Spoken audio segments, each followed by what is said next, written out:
کہ حضرت حنا سلام اللہ علیہ اللہ کی جلیل القدر بندی ہیں. یہ سورہ آل عمران ہے. یہ اس عظیم المرتبت خاندان کے نام پر منسوب ہے. حضرت حنا حضرت عمران کی بیوی ہیں اور اس جوڑے کے ہاں اولاد نہیں تھی. صبر شکر کر کے زندگی کاٹ رہے تھے. کوئی بات نہیں، اگر اولاد نہیں ہے تو کوئی بات نہیں، اللہ کی تقسیم پہ ہم راضی ہیں.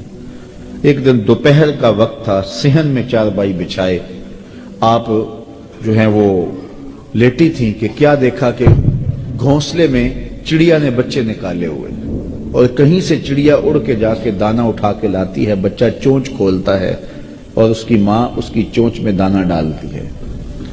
بچے اور ماں کا یہ پیار دیکھا تو حضرت حنا کا دل چوٹ کھا گیا اور عرض کی مالک تو نے جانوروں کو بھی بچے دیے ہیں اور وہ بھی ان سے پیار کرتے ہیں، تو میں اولاد سے محروم ہوں. میرے مالک اگر تو مجھے اولاد دے تو بیت اللہ کے لیے اسے وقف کر دوں گی. اللہ نے ان کی گود ہری کر دی. ہوتا یہ تھا کہ جب اولاد ہوتی تو پہلا بچہ ہوتا اس بیٹے کو بیت المقدس کے لیے وقف کر دیا جاتا. 300 حجرے تھے بیت اللہ کے آس پاس جہاں اس طرح کے بچے رہتے تھے. لیکن جب ولادت کے لمحے آئے تو وہ بیٹا نہیں تھا، وہ بیٹی پیدا ہوئی. حضرت حنا بہت پریشان ہوئی کہ ان کو مردوں کے ہجوم میں کیسے رکھوں گی. تو کہا مالک یہ تو بیٹی پیدا ہوئی ہے. کہا حنا پریشان نہیں ہونا، جس طرح کی ہم نے تمہیں بیٹی دی ایسے بیٹے بھی نہیں ہوتے. اور اس بیٹی کا نام تھا مریم سلام اللہ علیہ، جو حضرت عیسیٰ کی والدہ بنی سلام اللہ علیہ. تو حضرت مریم کی ولادت ہوئی. جب منت پوری کرنے کا وقت آیا، انہوں نے شعور کی زندگی میں قدم رکھا تو اپنی منت یاد آئی تو پھر دوبارہ پریشانی جاگ پڑی کہ اب مردوں کے ہجوم میں اس خاتون کو کیسے رکھا جائے. تو یہ طے پایا کہ کوئی بوڑھا بزرگ آدمی اس کی کفالت اپنے ذمے لے لے اور اس کی ضروریات کا وہاں خیال رکھے. اور جب یہ طے پایا تو بہت سارے لوگ اس عالی مرتبت خاندان کی صاحبزادی کو اپنی کفالت میں لینے کے لیے بے چین ہو گئے. حتیٰ کہ لوگوں کا جب زیادہ تقاضا ہوا تو قرعہ ڈالا گیا، اقلام ڈالی گئی. قرعہ فال نکلا حضرت زکریا علیہ السلام کے نام. یہ قرآن ہمیں ساری کہانی بتاتا ہے. سورہ آل عمران میں حضرت زکریا 120 سال کی عمر میں تھے اور ان کی زوجہ تھی 99 سال کی عمر میں، اور یہ جوڑا بھی اولاد سے محروم تھا. پیغمبر تھے حضرت زکریا علیہ السلام اور سکے خالو لگتے تھے حضرت مریم سلام اللہ علیہ. تو ان کے نام قرعہ نکلا تو حضرت مریم کو انہوں نے بیت المقدس کے آس پاس ایک متعینہ حجرے کے اندر ٹھہرا دیا، مصلی بچھا دیا اور ضرورت کی چیزیں انہیں باہم پہنچانے لگے. حضرت مریم دن کو روزہ رکھتی اور رات کو عبادت میں بسر کر دیتی.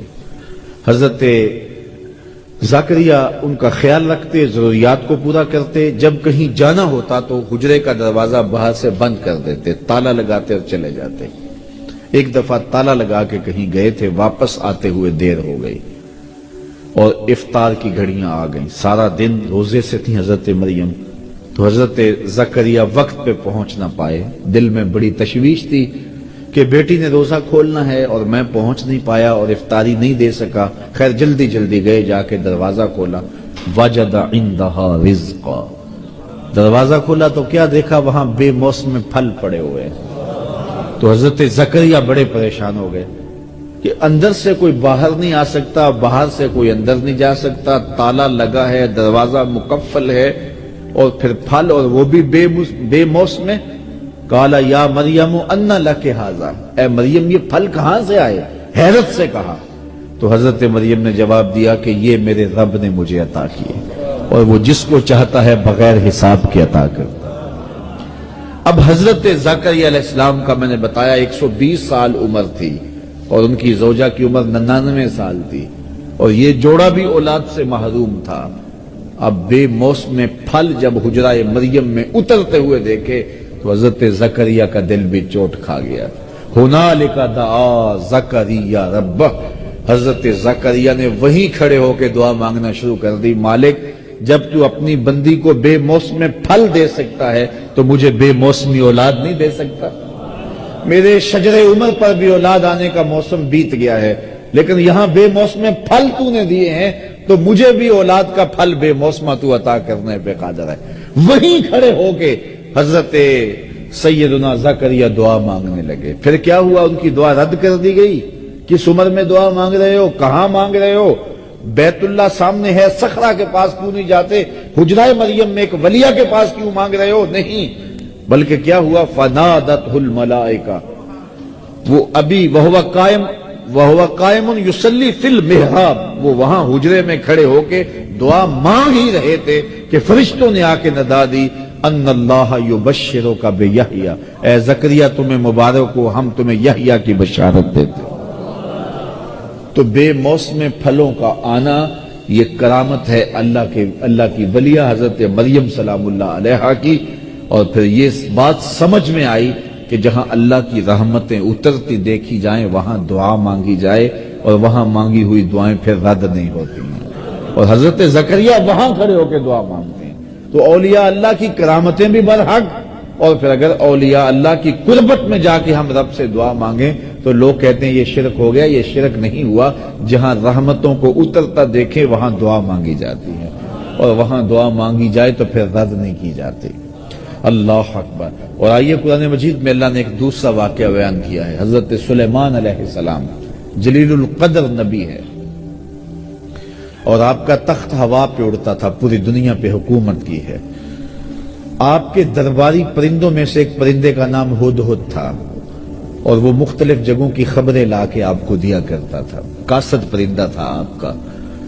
کچھ دن غائب رہا تو فرمایا کہ میں ہدہد کو نہیں دیکھ رہا، اگر اس نے کوئی معقول بہانہ نہ کیا، کوئی بات نہ بتائی تو میں اس کو قتل کر دوں گا، ذبح کر دوں گا، یہ شدید اس کو سزا دوں گا۔ خیر وہ آیا، اس نے ساری کہانی سنائی کہ حضرت میں ملک سبا میں نکل گیا تھا، وہاں ایک عورت ہے جو تخت و تاج کی مالکہ ہے، اور اس کا تخت اتنا بڑا ہے کہ 60 ہاتھ چوڑا، 80 ہاتھ لمبا، اور 1 ہاتھ شرم جو ہے وہ کونی تک ہوتا ہے۔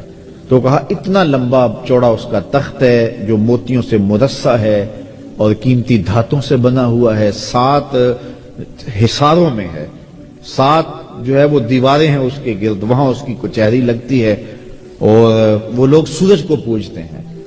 تو وہ خبر دی تو حضرت سلیمان نے ایک خط لکھا، اور خط کے اوپر بسم اللہ الرحمن الرحیم لکھا، اور کہا یہ میرا خط لے جاؤ اور جا کے اس کے تخت پہ پھینکاؤ، پھر دیکھو وہ کیا کہتے ہیں۔ وہ ہدہد حضرت سلیمان کا دیا ہوا خط لے کے ملک سبا میں پہنچتا ہے، جو وہاں سے 1 مہینے کی مسافت پر تھا، اور وہاں جا کے اس نے وہ کاغذ کا ٹکڑا جس کے اوپر یہ لکھا ہوا تھا آپ کے خط کی عبارت وہاں پھینک دیا۔ اس خاتون نے جب خط اٹھایا دیکھا کہ پرندہ پھینک گیا ہے، تو کہتے ہیں نبوت کا جلال ہوتا ہے، تو جو ہی اس نے خط کو پکڑا تو اس کا بدن کانپنے لگا۔ خیر اس نے صنادید اپنی قوم کے سردار بلائے، اور وہ کہتے ہیں 12,000 سردار تھے، ان کو بلا کے کہا کہ میرے پاس ایک معزز خط آیا ہے، اور اس میں یہ لکھا ہے کہ فرما بردار بن کے میرے پاس آؤ، اب بتاؤ کیا کرنا ہے۔ قوم نے کہا، جو سردار تھے قوم کے، اس میں آیان سلطنت بھی تھے، وزراء بھی تھے، اس میں فوجی زعماء بھی تھے، عسکری قوتوں کے سربراہ بھی تھے، سارے لوگ تھے، سیاسی عمائدین بھی تھے، سارے لوگ تھے۔ انہوں نے کہا کہ فوجی ہماری تیار ہیں، اسلحہ ہمارے پاس موجود ہے، قوم متحد ہے، مورال بڑا بلند ہے، کوئی ٹینشن نہیں ہے، اگر وہ حملہ کرتے ہیں تو ہم مقابلہ کریں گے، باقی رائے آپ کی ہے، جو آپ فیصلہ کریں ہم اس فیصلہ کے مطابق جو ہے وہ کریں گے۔ تو اس نے کہا کہ جب بادشاہ کسی ملک پہ حملہ کرتے ہیں تو پھر تاخت و تاراج کر کے رکھ دیتے ہیں، میں نہیں چاہتی کہ لڑائی کی نوبت آئے، میں ہدیہ بھیجتی ہوں، پھر دیکھتی ہوں کہ وہ کیا اس کا جواب دیتے ہیں۔ تو اس نے قاصد کو ہدیہ دیا اور حضرت سلیمان کے دربار میں بھیجا۔ وہ ہدیہ کیا تھا؟ مفسرین نے لکھا ہے کہ وہ ایک سونے کی اینٹ تھی، جس کو قیمتی کپڑے میں لپیٹ کر کے تشتری میں سجا کر کے حضرت سلیمان کی بارگاہ میں پیش کرنے کے لیے قاصد صنعاء سے چلا اور حضرت سلیمان کے دربار تک پہنچا۔ حضرت سلیمان نے نور نبوت سے دیکھ لیا کہ وہ ایک اینٹ لے کر کے سونے کی آ رہا ہے، تو آپ نے اس کے آنے سے قبل اپنے دربار میں حکم نامہ جاری کیا کہ یہ جو دربار کو رستہ آتا ہے اس رستے میں سونے کی اینٹوں کا فرش لگا دو۔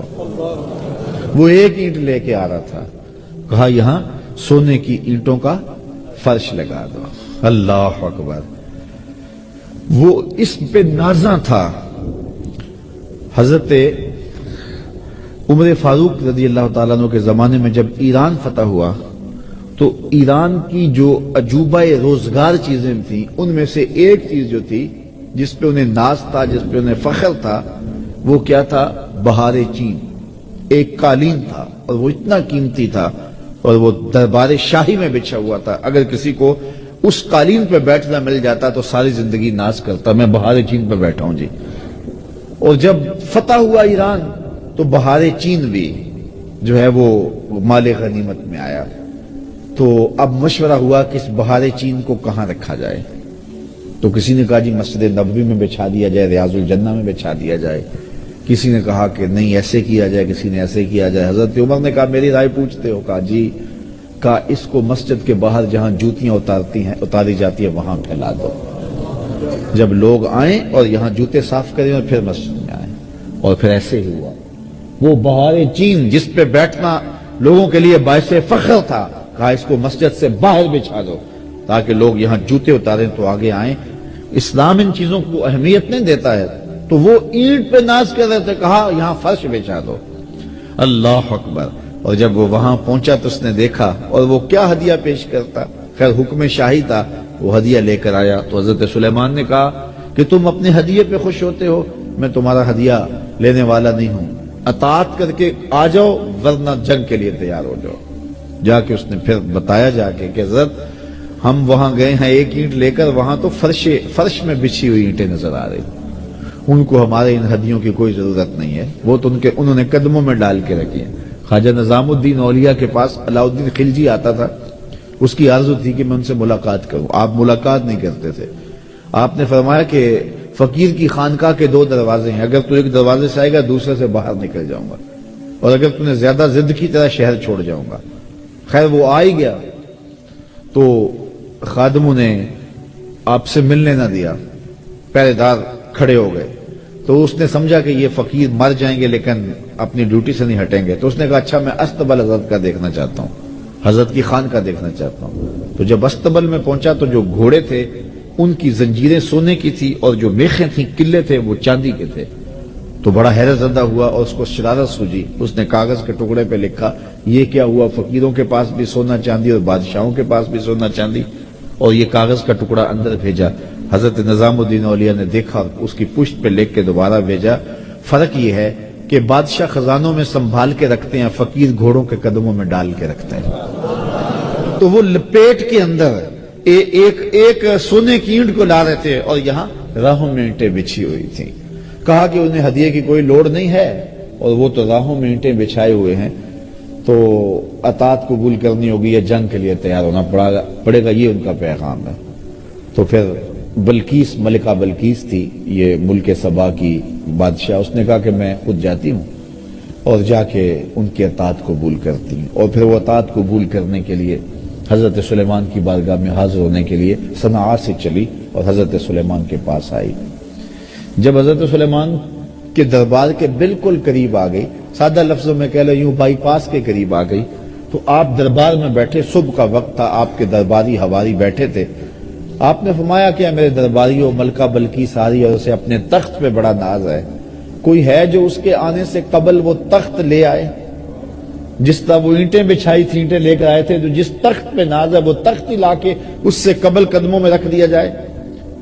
تو اب تخت 1 مہینے کی مسافت پہ تھا اور کوئی چھوٹا نہیں تھا، کوئی ڈبیا نہیں تھی کہ جیب میں ڈال کے لے آنی ہے، اگر ڈبیا بھی ہو پھر بھی 2 مہینے چاہیے۔ پھر وہ تخت 7 مکفل چہار دیواریوں میں تھا اور پہرے دار کھڑے تھے، تالے لگے تھے، مزاحمت کے بعد اس کو ٹکڑوں میں بانٹ کر بھی لانا ہو تو سال چاہیے، لیکن آپ نے فرمایا وہ باہر آ گئی، یہاں بائی پاس کے قریب آ گئی ہے، تو کوئی ہے جو لے آئے؟ ایک جن اٹھا، قال عفریت من الجن، ایک جن نے کہا حضرت میں لاتا ہوں۔ اچھا کتنی دیر تک لاؤ گے؟ کہا مجلس برخاست ہونے تک لے آؤں گا۔ یہ صبح کا وقت تھا اور مجلس برخاست ہوتی تھی چاشت کے بعد، دوپہر کے وقت۔ اس نے کہا میں دوپہر تک لے آؤں گا، بہت بڑی بات تھی۔ ایک مہینہ جاتے لگتا تھا، ایک مہینہ آتے لگتا تھا، 60 ہاتھ چوڑا تھا، 80 ہاتھ لمبا تھا، کئی ہاتھ موٹا تھا، قیمتی دھاتوں کا بنا تھا۔ اس نے کہا میں طاقت بھی ور بھی ہوں اور دیانتدار بھی ہوں، اس کا ایک موتی بھی ضائع نہیں ہونے دوں گا، اور دوپہر تک لا کے آپ کے قدموں میں رکھ دوں گا۔ بہت بڑی بات تھی، لیکن حضرت سلیمان نے کہا نہیں، مجھے اس سے بھی پہلے چاہیے، مجھے اس سے بھی پہلے چاہیے۔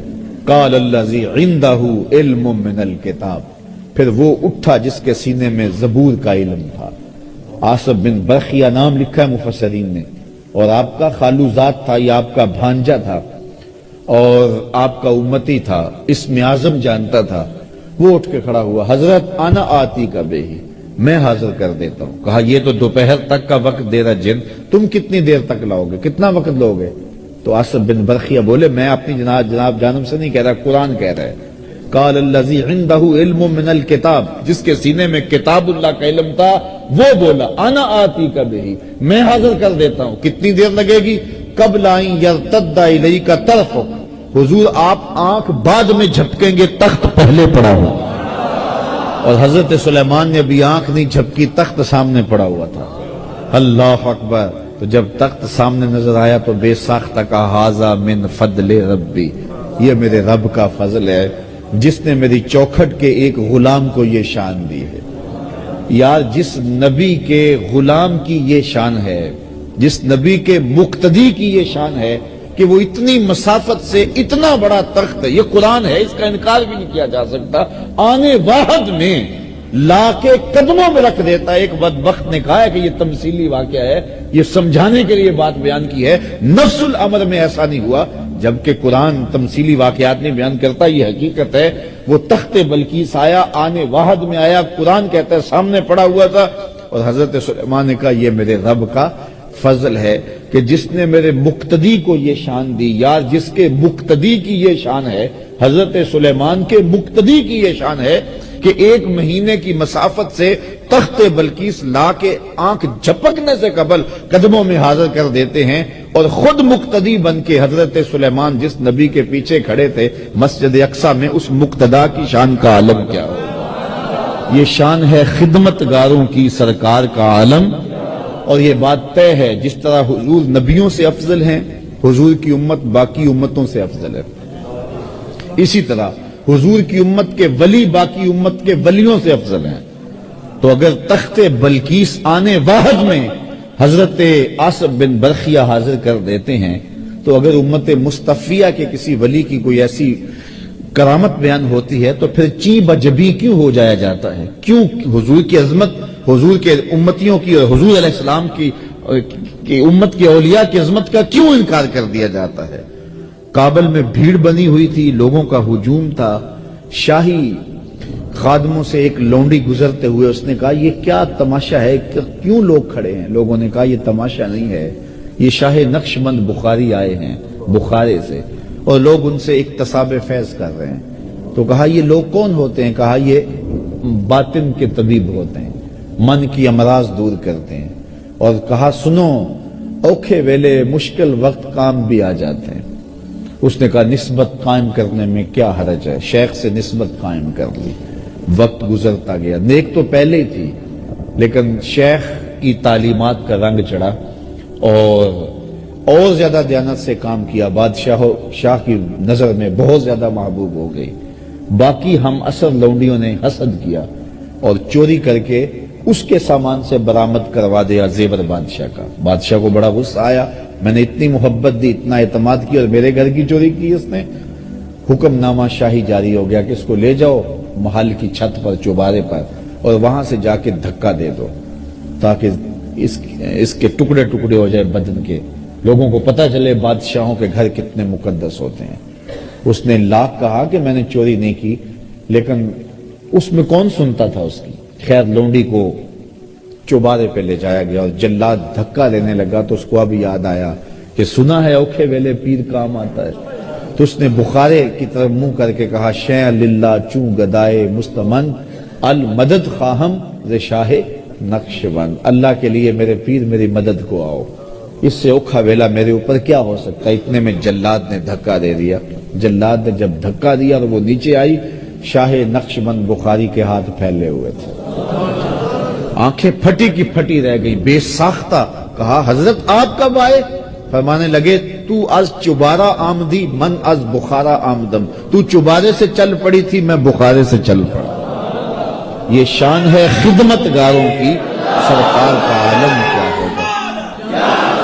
تو اللہ تعالیٰ نے اپنے ولیوں کو یہ طاقتیں دی ہوئی ہیں، یہ توانائیاں دی ہوئی ہیں، تو کرامت کا انکار نہیں ہے، لیکن یہ بات ذہن میں رکھیں کہ اللہ کے ولی کی پہچان اور معرفت جو ہے وہ ایمان اور تقوی سے ہے، اور ان کا درس اور ان کی تگ و تاز، ان کی جد و جہد لوگوں کے ایمان کی مضبوطی اور تقوی کی صفات کو روحوں میں اتارنا اور باطن میں پیدا کرنا، یہ ان کا مشن ہے، یہی ان کی زندگی ہے۔ باقی راستے میں کبھی کبھی کرامات کا بھی ظہور ہو جاتا ہے، کبھی ایسا ہوتا ہے ساری زندگی گزر جاتی ہے کرامات کا ظہور نہیں بھی ہوتا۔ کتنے اولیاء ایسے گزرے ہیں جن کی کرامات ہمیں نہیں ملتی، تو اس کا مطلب ہے وہ ولی نہیں تھے، اور کتنے لوگ ہیں کہ جن کی کرامات بہت زیادہ ملتی ہیں اور وہ اس پائے کے نہیں ہیں، اس سے قبل جو گزرے ہیں وہ جلیل المرتبت جو ہے وہ مقامات پہ فائز تھے، لیکن ان کی کرامات اتنی ہمیں نہیں ملتی جتنی کرامات ہمیں بعد میں متاخرین کی ملتی ہیں، اصحاب کی اور تابعین کی اتنی نہیں ملتی۔ تو اس کا مطلب ہے ان کی کرامات نہیں تھی، زندگی میں ان کی توجہ اس سمت نہیں رہی اور لوگوں نے جو ہے وہ اس نظر سے جو ہے وہ ان کو نہ دیکھا۔ اس لیے یہ بات ذہن میں رکھیں کہ کرامات اپنی جگہ پہ برحق، لیکن کرامات کا کاروبار نہ کیا جائے۔ ہمارے صوفیہ تو یہاں تک فرماتے ہیں الکرامات حیض الرجال، کرامات مردوں کا حیض ہے، جس طرح ایام مخصوصہ میں عورتیں اس کیفیت کو چھپاتی ہیں، اہل اللہ نہیں چاہتے کہ ہم سے کرامات کا صدور ہو، وہ یہ چاہتے ہی نہیں ہیں۔ بلکہ حضرت شاہ نقشبند بخاری علیہ رحمہ سے کسی نے پوچھا حضرت آپ کی کوئی کرامت؟ تو فرمانے لگے کہ اس سے بڑی کرامت اور کیا ہے کہ اتنے گناہوں کے بعد زمین پہ چل رہا ہوں، زمین اپنے اندر مجھے دھنسا نہیں رہی۔ تو یہ ان کے جذبات تھے، یہ نہیں ہے کہ یہاں بیٹھے ہیں اور کرامات کا ظہور کر رہے ہیں۔ وہ کبھی کبھی ایسا ہوا ہے کہ پاؤں سے ٹھوکر لگی۔ حضرت شاہ نقشبند بخاری کی کبھی کیفیت ایسی بھی ہوئی کہ آپ نہر کے کنارے جا رہے تھے، کسی نے کہا حضرت اب وہ لوگ نہیں رہے کہ جن کی کرامات جو ہے وہ ان کا ظہور ہوتا تھا۔ فرمانے لگے نہیں ہیں جو آج بھی پانی کو کہیں کہ ادھر نہیں ادھر چل، تو ادھر چلنا شروع کر دے تو وہ دریا ادھر چلنا شروع ہو گیا۔ فرمایا او میں نے تو ویسے ہی بات کی تھی تو چلنا شروع ہو گیا۔ تو یہ کبھی کبھی ان کی زبان سے نکلا تیر یوں تیر بہادر ہوتا ہے، اور کبھی ایسا ہوتا ہے کہ وہ کسی بات کو اللہ کی بارگاہ میں منوانے کے لیے کئی سال تک دعائیں کرتے رہتے ہیں، میرے مالک یہ کام کر دے، میرے مالک یہ کام کر دے۔ تو یہ مختلف کیفیات ہوتی ہیں۔ حضرت ابو عمار حنبلی فرماتے ہیں کن طالبا للاستقامہ لا طالبا للکرامہ، نفسوں کا تطلب منک الکرامہ وربک یطلب منک الاستقامہ۔ کہا کرامت کا طالب نہ بننا، استقامت کا طالب بننا۔ تیرا نفس تجھ سے کرامتیں مانگتا ہے، تیرا رب تجھ سے استقامتیں مانگتا ہے۔ تو رب استقامت مانگتا ہے، رب چاہتا ہے میرا بندہ نیک ہو، صالح ہو، مشکلات میں گھبرائے نہ، صبر کے دامن کو چھوڑے نہ، واویلا نہ کرے، تکلیف آ جائے تو اس کو میرے حضور عرض کرے کہ مالک یہ دور ہو جائے، اگر دور نہیں ہوتی میری آزمائش ہے تو اس پہ صبر کرے، اس پہ حوصلہ رکھے، اور غربت میں بھی اس کو آزماؤں گا، غربت کی آزمائش میں پورا نکلے، دولت دے کے بھی آزماؤں گا، دولت کی آزمائش میں پورا نکلے۔ یہ آزمائش ہے اللہ کی، کسی کو دولت نہیں دی گئی تو یہ بھی اس کی آزمائش ہے۔ رب نے پیدا کیا بندے کو، اللہ آزماتا ہے، اس کو کچھ نہیں دیا گیا، یہ واویلا تو نہیں کرتا، اس غربت کو تماشا تو نہیں بناتا، ہاتھ تو نہیں پھیلاتا، یہ سوال کا دروازہ تو نہیں کھولتا، اس کی غربت کی آزمائش ہے۔ پھر دولت دے کے کئیوں کو آزمایا جاتا ہے، اس کو دولت دی گئی ہے، یہ دولت سے فرعون تو نہیں بن جاتا، قارون تو نہیں بن جاتا، حامان تو نہیں بن جاتا، جھوٹی خدائی کا دعوے دار تو نہیں ہو جاتا۔ بلکتے یتیموں، لاچاروں اور مجبوروں کی مدد کے لیے اس کی تجوریاں کھلتی ہیں، یا ان سسکتے لوگوں کو دیکھنے کے باوجود بھی آنکھیں موند کے گزر جاتا ہے، اس کے دل میں احساس اور نرمی اور دقت پیدا ہوتی ہے، یہ نہیں ہوتی۔ اللہ تعالیٰ دولت دے کے بھی آزماتا ہے، غربت دے کے بھی آزماتا ہے۔ اصل امتحان گاہ ہے دنیا، اور یہ دنیا جو ہے اس امتحان سے ہم سرخرو کیسے ہوں گے؟ پرچے مختلف نوعیتوں کے ہیں، کبھی پرچہ غربت کا ڈالا جاتا ہے، کبھی امارت کا ڈالا جاتا ہے، کبھی آزمائشیں، تکلیفیں، اذیتیں اور تکلیفیں دی جاتی ہیں۔ حضرت ایوب اللہ کے نبی ہیں، بیماری نے ایک عضو پہ حملہ کیا، اللہ اکبر، اور پھر جب زبان کی طرف بیماریوں کا رخ بڑھا تو کہا مالک اس بیماری، زبان پر بیماری جاری نہ کرنا، یہ تیری تسبیح بولتی رہے۔ اللہ شکایت نہیں کی ہے، ایک ایک عضو جو ہے بیماری کا شکار ہوتا ہے، لیکن شکایت نہیں کی۔ حضرت یوسف علیہ السلام کی آزمائشیں دیکھو، کبھی کنان کے اندھے کنویں میں ڈالا جاتا ہے، اور پھر مالک ابن زغر کی قید میں آتے ہیں، اور پھر مصر کے شہنشاہ کے گھر میں جاتے ہیں تو کتنی ریشمی آزمائش بچتی ہے، یہ فریفتہ ہو جاتی ہے عزیز مصر کی بیوی، اور حضرت یوسف علیہ السلام کے لیے ایک مصیبت بن جاتی ہے کہ جس نے مجھے مالک ابن زغر سے خریدا، جس نے میرے لیے آسودہ ماحول پیدا کیا، اور آج میں کیا اس کے گھر میں خیانت کروں، اور وہ ہے کہ وہ ڈورے ڈال رہی ہے۔ پھر وہ وقت بھی آیا، کتنی آزمائش کڑی تھی، کیسی آزمائشوں سے گزرنا کوئی آسان نہیں ہوتا کہ دروازے مکفل کر کے بت کے پردہ ڈال کے زلیخا بولتی ہے تلک یوسف اب تو آ جاؤ، اب کوئی نہیں دیکھ رہا، لیکن کتنا اللہ کا نبی کتنا عظیم المرتبت تھا کہ ان حالات کے اندر بھی آزمائش کی بھٹی میں گزر کر بھی قال معاذ اللہ، کہا میں اللہ کی پناہ میں آتا ہوں۔ اور پھر اس آزمائش سے نکلے تو پھر کیا ہوا کہ وہ خواتین آ گئی مصر کی اور انہوں نے انگلیاں کاٹ لی، اور یہ بلوائی تو زلیخا نے تھی، اور وہ کہتے تھے غلام پہ دل ہار گئی، شہرا ہو گیا نا اس بات کا، تو اس نے بلوایا سب کو اور پھل دیے۔ پھر حضرت یوسف تھوڑا سا نقاب سرکا کے گزرے تو وہ ساری اس فتنے میں جو ہے وہ شکار ہو گئی جس میں زلیخا شکار تھی، اور حضرت یوسف علیہ السلام کو ساری اپنی خواہشات پیش کرنے لگی، پہلے ایک تھی اب کئی ہو گئی، اور یہ ساری عظیم المرتبت خاندانوں کی خواتین تھی۔ حضرت یوسف علیہ السلام پریشان ہو کے اس آزمائش سے نکلنے کے اللہ کی بارگاہ میں کیا عرض کرتے ہیں، مالک اس آزمائش سے بہتر ہے میں قید میں چلا جاؤں۔ اور پھر 7 سال تک حضرت یوسف علیہ السلام قید میں رہے، اپنی عصمت بچانے کے لیے، آبرو بچانے کے لیے۔ زندگی آزمائشوں کا نام ہے، مشکلات کا نام ہے۔ کیا میں نے اس خاکدان سے کنارہ جہاں رزق کا نام ہے آب و دانا، پلٹنا جھپٹنا جھپٹ کر پلٹنا، لہو گرم رکھنے کا ہے ایک بہانہ، پرندوں کی دنیا کا درویش ہوں میں کہ شاہی بناتا نہیں آشیانہ۔ نبیوں کی آزمائشیں ہوئی ہیں، امام رازی نے لکھا ہے مکے سے لے کر طائف تک 70 ایسے نبیوں کی قبریں ہیں جن کی وفات صرف بھوک کی وجہ سے ہوئی ہے، صرف بھوک کی وجہ سے ہوئی ہے۔ یار ہمیں کیا آزمائش آئی کہ دوڑ کے بابے کے پاس چلے جاتے ہیں، بے عمل بابے کے پاس جا کے اپنا ایمان بھی لٹا دیتے ہیں۔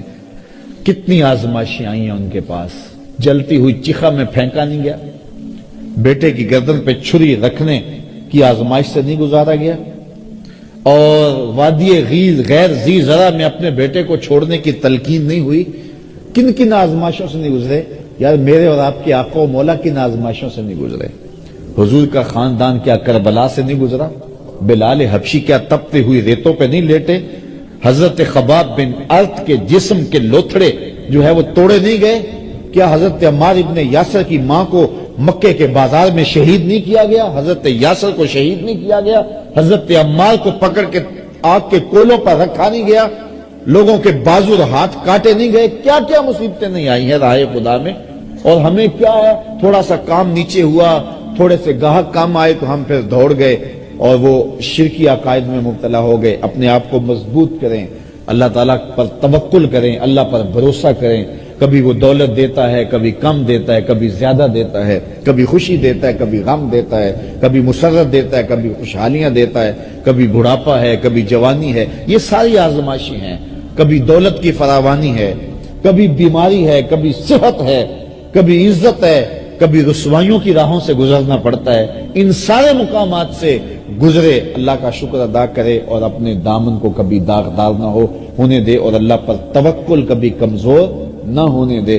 اگر وہ خوشی میں رکھے تو کہا مالک تیری کرم نوازی کہ تو نے مجھے خوشیاں دی، اور اگر دکھ آ جائیں تو پھر کہے مالک جے سونا میرے دکھ وچ راضی تے میں سکھ نو چلے ڈاواں۔ مسرتیں ہوں، مسرتیں کوئی ہجوم کے اندر بھی اس کا شکر ادا کرے، اور دکھ غم آ جائیں تو پھر بھی تکلیف محسوس نہ کرے، کوئی بات نہیں ہے۔ دکھ ہمیشہ تے سکھ کدائیں، دکھاں تو سکھ وارے، دکھ قبول محمد بخشا راضی رہن پیارے۔ میں تمہیں صرف ایک حدیث سناتا ہوں، تمہیں ٹھنڈ پڑ جائے گی، مولا کائنات سید علی المرتضیٰ سے مروی ہے۔ حضور نے ارشاد فرمایا جو اللہ کے دیے گئے تھوڑے رزق پہ راضی ہو گیا، سنو ذرا ساری تقریر کا خلاصہ سمجھ لو، جو اللہ کے دیے گئے تھوڑے رزق پہ راضی ہو گیا قیامت کے دن اللہ اس کے تھوڑے عملوں پہ راضی ہو جائے گا. چل بندے موج کر, تو میرے دیے ہوئے تھوڑے رزق پہ راضی ہے اور میں تیرے تھوڑے عملوں پہ راضی ہوں. تو بندہ ہو کے راضی ہے, ضرورت مند ہو کے راضی ہے. بچوں کے لیے دوا بھی چاہیے تھی, سر پہ چھت بھی چاہیے تھی, مشکلات سے نکلنے کی راہ بھی چاہیے تھی, لیکن انہوں نے کہا مالک میں واہ راضی ہوں, جس حال میں رکھے میں راضی ہوں. تو کہا تو بندہ ہو کے راضی ہے, تو کمزور ہو کے, ضعیف خلق الانسان ضعیفا, تو ضعیف ہو کے راضی ہے, اور میں تو رب ہوں, میں تو کبھی ہوں. تو میرے دیے گئے تھوڑے رزق پہ راضی تھا, میں تیرے تھوڑے عملوں پہ راضی ہو گیا. اور جو بلائیں تکلیفیں دنیا کے اوپر آتی ہیں, حدیث میں آتا ہے, صحیح حدیث ہے, قیامت کے دن اہل بلا کو جو صلہ دیا جائے گا, جو صبر کرتے ہیں بلا پہ, جو واویلا کہتے ہیں صلہ ضائع کر لیتے ہیں, جو بلا پہ صبر کرنے والے ہیں ان کو جو صلہ دیا جائے گا, تو باقی لوگ سوچیں گے کاش ہمارے جسم کو لوہے کی کینچیوں سے کاٹ دیا گیا ہوتا تاکہ اس پر ہمیں یہ بھی صلہ نصیب ہوتا. تو صاحب یہ زندگی اللہ پر توکل کرو. اگر بے بسی ہو جائے مصلی بچھا کے اس کو عرض کرو, مالک یہ مشکل آ گئی ہے. یا چھوٹے چھوٹے بچوں کو مصلی بچھا کے دو, ہمارے گھر میں یہ مصیبت آ گئی ہے, تو اللہ سے مانگو, توکل کرو, اس پہ بھروسہ کرو, منت مان لو, روزوں کی منت مان لو, اور منتیں مان لو اس کے حضور, نمازوں کی منتیں مان لو, لوگوں کو کھانا کھلاؤ, حسن سلوک کرو, رشتہ داروں کے ساتھ اچھائیاں کرو تاکہ وہ مصیبت ٹال جائے. لیکن ہمارے پاس ہر مرض کا ایک الگ بابا ہے, اور اس بابے کے پاس جا کے ہم اپنا سب کچھ لوٹا دیتے ہیں. الیاذ باللہ ایسے جو ہے وہ اعمال کرنے کے لیے وہ کہتے ہیں کہ الیاذ باللہ. یہ میں نے اس تناظر میں باتیں کی ہیں کہ یہ روز سوشل میڈیا کے اوپر ہم دیکھتے ہیں اور کوئی نہ کوئی بابا منظر عام پہ آتا ہے اور پھر اس کو سامنے کیا جاتا ہے, یہ دیکھو جن لوگوں کا عقیدہ, قطعاً ہمارا عقیدہ نہیں, لیکن یہ ہمارا قصور ہے کہ ہم نے لوگوں کو جو ہے وہ زندگی گزارنے کا جو ڈھب ہے اس میں مشکلیں بھی ہیں, دھوپ بھی ہے, چھاؤں بھی ہے, اس حساب سے بھی انتظام کرنا چاہیے نا. آپ پہاڑی علاقے میں جائیں نا تو وہاں مکانوں کی چھتیں ایسی نہیں ہوتی, مکانوں کی چھتیں یوں ہوتی ہیں. کیوں؟ اس لیے کہ وہاں انہیں پتہ ہے برف باری ہونی ہے, برف باری ہے تو چھتیں پہلے ہی ایسے بنا کے رکھی ہیں. یہاں برف باری نہیں ہے تو چھتیں بالکل سیدھی ہیں. تو جب زندگی میں دکھ آنے ہی آنے ہیں, ہو ہی نہیں سکتا کہ نہ آئے, تو پھر ہمیں ذہن بنا کے رکھنا چاہیے. جب دکھ آئیں گے تو پھر صبر کا حوصلہ ہمیں ہونا چاہیے. یہ زندگی ہے. لقد خلقنا الانسان فی کبد, ہم نے انسان کو مشقتوں میں رہتا پیدا کیا ہے. فارمی چوزا نہیں ہے کہ ہوا بھی چلے تو گر جائے, نہیں, حالات کی تلخیوں کو سہے, مقابلہ کرے. ہم نے یہ سمجھا, ہر وقت بندہ یہ چاہتا ہے میرے پاس اتنی دولت آ جائے, یہ ہو, میرے پاس جو ہے وہ اس طرح کا بنگلہ ہو, اس طرح کی گاڑی ہو, یہ آسودہ زندگی ہو. اور اسی چکر میں ہم اپنی ساری زندگی برباد کر دیتے ہیں ان چیزوں کے حصول میں. مل جائے تو اللہ کا شکر ادا کرو, نہیں ملو تو مالک جس حال میں تو رکھے اس حال میں میں راضی ہوں. یہ کام اوکھا بڑا ہے, لیکن کوئی راضی ہو کے تو دیکھے پہ رب کی کرم نوازیوں کے کتنے می برستے ہیں. تو اپنی زندگیوں کو مالک کی دہلیز پہ رکھیں, مالک کی چوکھٹ پہ رکھیں. دکھ آئے سکھ آئے, ہم دھوپ میں ہوں پھر بھی اللہ کے ہوں, چھاؤں میں ہوں پھر بھی اللہ کے ہوں, برستی بارش ہوں پھر بھی اسی کے ہوں. یہ نہیں ہے کہ کوئی تھوڑی سی تکلیف آئی تو بھاگ کے کسی اور چھپر تلے چلے گئے. نہیں, مالک ہم تیرے ہی ہیں. بھوک دے گا پھر بھی تیرے ہی ہیں, پیاس دے گا پھر بھی تیرے ہیں, کربلائیں آئیں گی پھر بھی تیرے ہیں, مشکلیں آئیں گی پھر بھی تیرے ہیں. پاؤں میں زنجیریں ہوں گی, ہاتھوں میں ہتھ کڑیاں ہوں گی, گھسیٹا جائے گا, نعرے تیرے نام کے ہی ماریں گے. بلال حبشی کو جب مارا جا رہا ہے وہ آگے سے مسکرا رہے تھے. کسی نے کہا بلال یہ عجیب تماشا, تمہارا آقا تمہیں مارتا, تم آگے سے جو ہے وہ روتے نہیں ہو, ہنستے ہو. تو بلال مسکرا کے فرمانے لگے, تم بازار میں جاؤ نا مٹی کا پیالہ خریدنے, تو اس کو بھی ٹھونک بجا کے دیکھتے ہو کہیں کچا تو نہیں, اس کی آواز تو ٹھیک ہے. کہا میرا مالک بلال کو دیکھ رہا ہے, کہیں کچا تو نہیں, اس کی آواز تو ٹھیک ہے. میں کہتا ہوں مالک خرید لے بلال کو, کھال ادھر بھی جائے گی, حق کی آواز ختم نہیں ہوگی. زخم پہ زخم کھا کے جی, خون جگر کے گھونٹ پی, آہ نہ کر لبوں کو سی, یہ عشق ہے دل لگی نہیں. وآخر دعوانا ان الحمدللہ.